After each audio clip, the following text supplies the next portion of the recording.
오늘 우리에게 주시는 하나님 말씀 사도행전 20장 28절 말씀입니다. 자, 우리 다 같이 합독하시면서 말씀 같이 봤습니다. 여러분은 자기를 위하여 또는 온 양떼를 위하여 상가라. 성령이 그들 가운데 여러분을 감독자로 삼고 하나님이 자기 피로 사신 교회를 보살피게 하셨느니라. 아멘. 우리 한 군데 더 찾을까요? 시편 122편 6절부터 9절 말씀. 자, 다 같이 읽어요. 시작.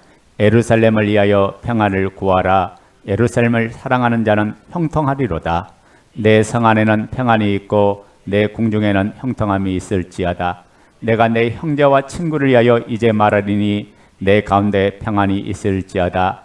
여호와 우리 하나님의 집을 위하여 내가 너를 위하여 복을 구하리로다. 아멘.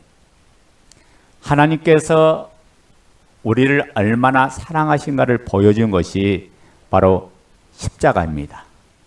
그래서 십자가는 하나님의 사랑과 하나님의 은혜를 보여주는 거예요. 그래서 십자가를 체험할 때마다 감사가 터져나오고 기쁨이 터져나오고 감동이 되고, 하나님의 은혜를 생각할 때마다 말로 닿을 수 없는 그 큰 은혜를 생각하다 감사할 수밖에 없죠. 우리가 십자가를 통해서 왜 하나님의 은혜 속에 감사냐면, 우리가 어떤 행위를 해서, 의로운 행위를 해서 하나님께서 나를 선택하고 구원해 준 게 아니라, 죄인 되었을 때 어떤 행위를 0.1%도 할 수 없을 때 하나님은 무조건적인 그 사랑을 통해서, 당신의 십자가를 통해서, 당신의 생명을 통해서 구원의 은혜를 주시기에 우리는 감사할 수밖에 없죠. 어떻게 전능하신 하나님께서 피조물을 위해서, 우리를 위해서 생명을 내어주시고 대신 죽었을까? 이 사랑은 한마디로 하나님의 사랑인데 미친 사랑이죠. 주님의 사랑을 어찌 말로 더 형용하고 표현할 수 있겠습니까? 그것도 당신을 배신한 인간을 위해서. 우리가 그분을 기쁘게 하고 그분을 의롭게 해서 우리를 위하여 십자가의 대속의 죽으심을 향해라. 모든 인간이 다 죄인 되어서 사망과 저주의 죽음의 왕노릇 당하고 있을 때 이분의 선택은 뭐냐? 오직 하나, 십자가의 사랑이었어요.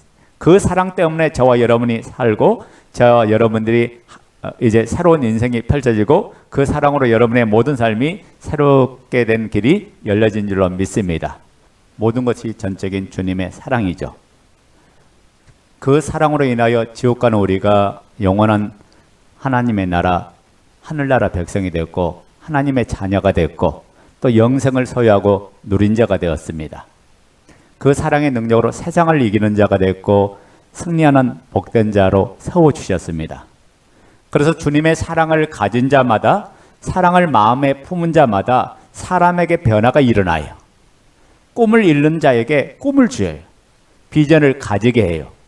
그리고 그 큰 기쁨으로 삶을 살아가게 합니다. 그러므로 그리스도 예수 안에서 꿈꾸는 자는 대저 능치 못할 일이 없는 하나님의 거룩한 사람이 되는 거예요. 자, 오늘 우리가 삶을 살아가는 데 있어서 누구의 사랑 안에 사는가, 이게 너무나 중요해요. 왜냐하면 사랑은 그 대상에 따라서 다르게 변화시키기 때문에 그래요. 자기 자신만을 사랑하는 사람은 이기주의로 변화시킵니다. 그래서 모든 것이 자기 중심적이고 자기밖에 모르고, 그러다 보니까 다른 사람에게 오히려 피해를 입히게 되고, 또 이런 사람이 속해 있는 공동체는 덕을 끼치지 못하게 되는 거죠. 여러분, 주님의 그 사랑을 받아서 나누는 것이 어디냐? 바로 공동체다가요. 그래서 사랑으로 살지 못하면 교회를 귀하게 소중하게 여기지 않아요. 그러나 그리스도 사랑으로 살면 주님의 생명처럼 여기는 것이 바로 교회 공동체예요. 왜 그렇습니까? 오늘 우리가 사도행전 20장 28절의 말씀처럼 자기 피로 산 곳이 교회이기 때문에, 다시 말하면 예수 그리스도의 생명으로 태어난 것이 바로 하나님의 교회다가요. 그러니까 교회는 그리스도의 몸이고, 교회가 그리스도의 머리가 되시고, 그분의 생명으로 되어진 것이 바로 교회 공동체예요. 그러므로 우리가 하나님을 사랑할 때 모든 삶이 거룩하게 바뀌고, 그리고 사랑할 때 교회를 뜨겁게 사랑하게 되고, 교회를 섬기는, 또 지체들을 섬기는 하나님의 사람들이 모두 다 되는 줄로 믿습니다. 그래서 우리가 2022년 이 사랑의 모습을 가지고 공동체를 섬겨갈 때 하나님은 교회를 통해서 이루고자 하는 그 꿈을 이루고 하나님 뜻을 이루가게 해 줄 줄로 믿습니다. 우리가 사랑하는 방법은 딱 하나예요. 마태복음 22장 37절부터 40절에 그런 말씀했죠. 너는 마음을 다하고 뜻을 다하고 힘을 다하여 주 너의 하나님을 사랑하라 했어요. 그러니까 하나님을 우리가 전적으로 사랑하면 그 사랑이 모든 걸 이기게 만들고 모든 걸 누리게 만드는 힘이 아버지께로부터 온다고요. 그래서 우리가 무슨 일을 할 때 아버지가 공급하는 그 힘으로 해야 우리가 세상을 이기고 세상을 승리해 나갈 수 있어요. 여러분, 내가 가진 힘은 작잖아요. 내가 가진 힘은 한계를 부딪히잖아요. 내가 가진 힘은 안 되는 걸 경험하는데 하나님의 그 사랑의 그 힘은 무한대다가요.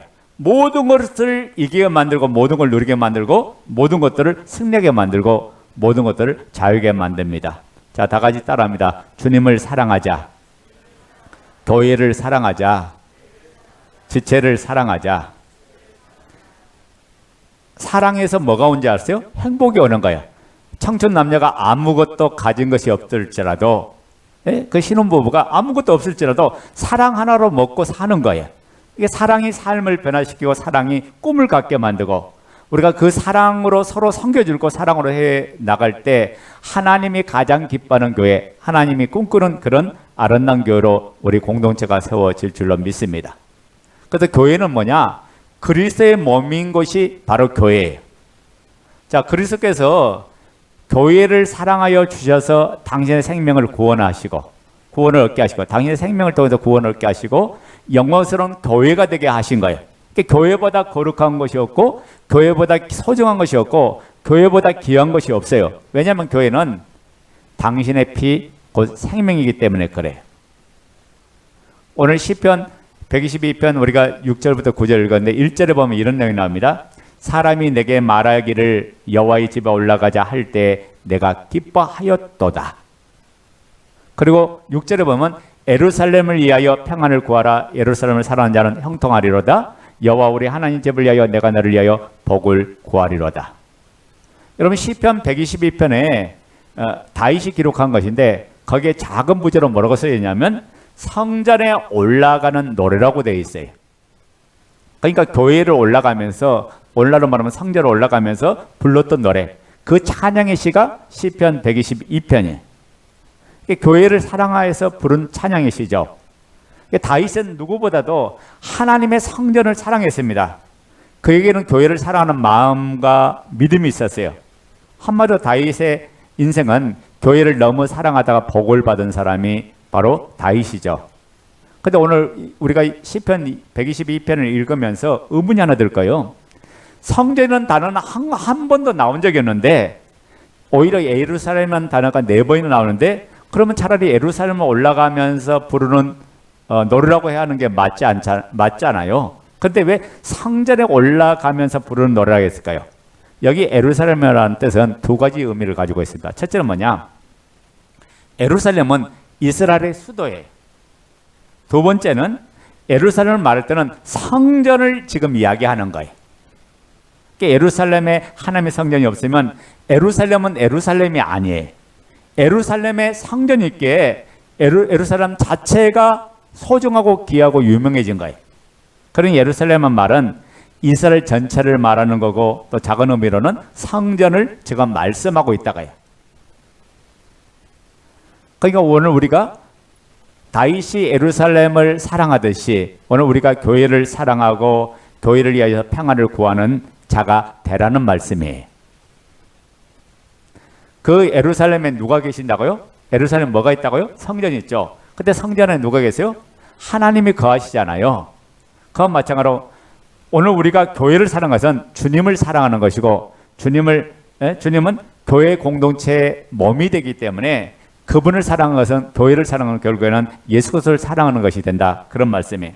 그래서 주님께서 교회를 누구 교회라고 하냐? 목사의 교회가 아니에요. 교회는 뭐냐? 하나님의 교회다가요. 주님의 교회다가요. 그래서 마태복음 16장 18절에 보면 주님께서 베드로의 신앙 고백을 그랬죠. 너희는 나를 누구라 하냐 하니까 베드로가 그랬죠. 주는 그리스도요 살아계신 하나님의 아들입니다. 라는 고백할 때 주님께서 이렇게 말씀하셨어요. 또 내게 이르노니 너는 베드로라. 내가 이 반석에 내 교회를 세우리니. 누구 교회를 세운다고요? 내 교회. 그러니까 교회가 볼 때는 부족하고 약하고 문제가 많은 것 같아도요, 그 교회는 주님의 교회에다가야. 그러니까 우리가 그 교회를 욕하면 안 돼요. 주님의 교회이기 때문에 내가 함부로 주님께 욕하는 것이 되는 거다. 그러니까 교회 누구 것이라고 했어요? 내 것이라고 이야기하잖아요. 주님 것이요. 주님이 주인이세요. 그러니까 우리가 교회 공동체 함께 모든 삶의 축복이 여기에 달린 거예요. 왜? 우리의 주인 되신 주님을 통해서 우리가 평안을 누리고 기쁨을 누리고 감사를 누리고 은혜를 누리기 때문에 그래요. 그래서 주님은 무엇보다 당신의 교회를 가장 소중하게 여겨요.